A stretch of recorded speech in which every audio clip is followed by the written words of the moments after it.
As the situation of German Jews deteriorated, Austrian Jewry also came under threat.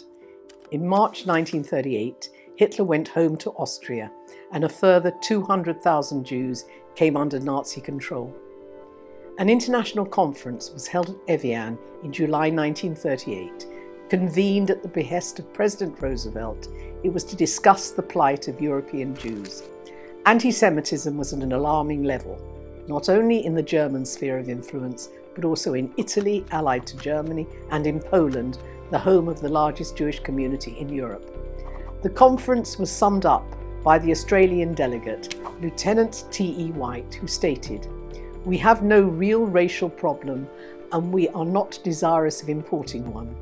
Only the Netherlands and Denmark agreed to temporarily relax quotas. The Dominican Republic offered to take 100,000 refugees in order to settle undeveloped areas, but nothing came of it.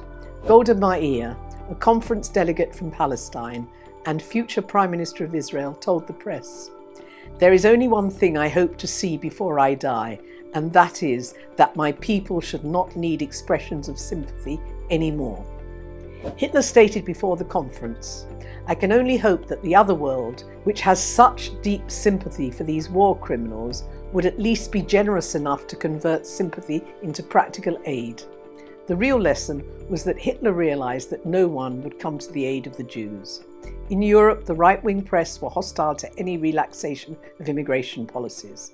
This is an extract from the Sunday Express of June the 19th, 1938, in advance of the Evian conference. In Britain, 500,000 Jews find their homes. They are never persecuted, and in many respects the Jews are given favoured treatment here. There is a big influx of foreign Jews into Britain. They are overrunning the country. They are trying to enter the medical profession in great numbers. They wish to practice as dentists. Worst of all, many of them are holding themselves out to the public as psychologists. A psychologist needs no medical training, but arrogates to himself the functions of a doctor, and he often obtains an ascendancy over the patient, of which he makes base use if he is a bad man. The hostility to the Jews in Germany cannot be condoned, but beware lest the present rush of Jews into this country injures the cause of Jewry here. Professional men naturally resent their living being taken from them by immigrants from foreign countries, whether they be Jew or Gentile. There is no intolerance in Britain today. One such individual did find refuge in Hampstead, although later his two elderly sisters, who remained behind, were murdered by the Nazis. That man was Sigmund Freud, an Austrian Jew. He had been interrogated by the Gestapo, who made him sign a piece of paper saying he had not been mistreated. He wrote, "I can heartily recommend the Gestapo to everybody." Some historians take the view that Evian proved to the Nazis that no foreign power would intervene to save Jews.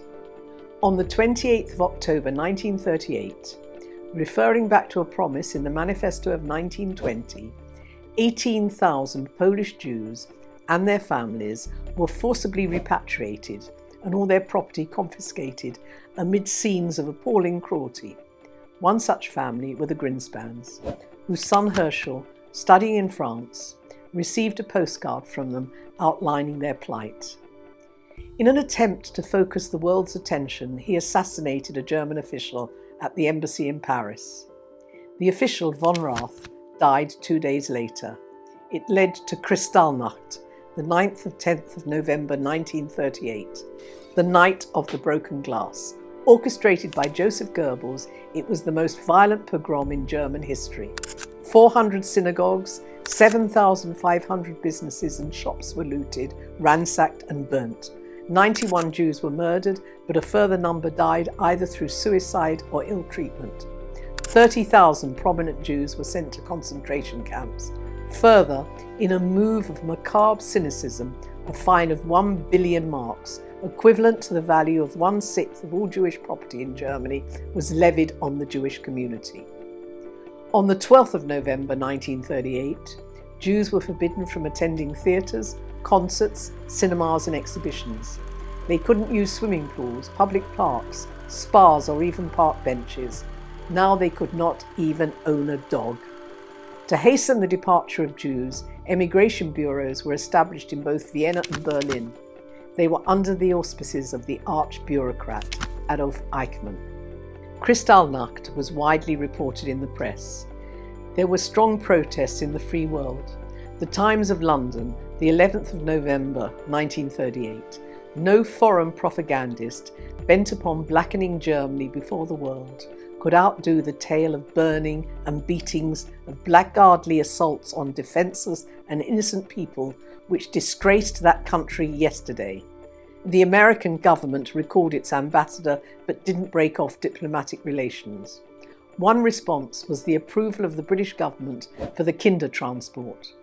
On the 15th of November, 5 days after the attack, a delegation of British, Quaker and Jewish representatives appealed to Neville Chamberlain, the British Prime Minister.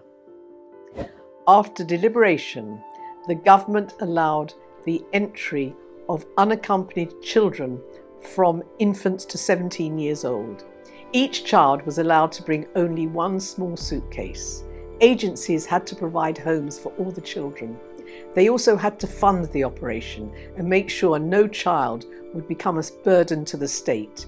Each child would have a £50 guarantee to finance their eventual re-immigration in the ensuing 9 months. Before the outbreak of war, almost 10,000 children travelled to the United Kingdom. There were also rescuers in Belgium, France, the Netherlands and Sweden. Although they took the children, they wouldn't take the parents. For loving parents to send their children away and the ensuing trauma gives a hint of the desperation Jewish families felt as the Nazis closed their net.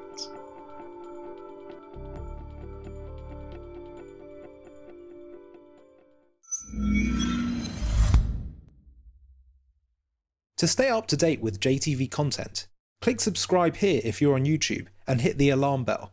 And if you're on Facebook, hit the like button and under following, click see first. If you enjoy watching JTV content and want to help us continue to grow, please consider making a donation to us by clicking here.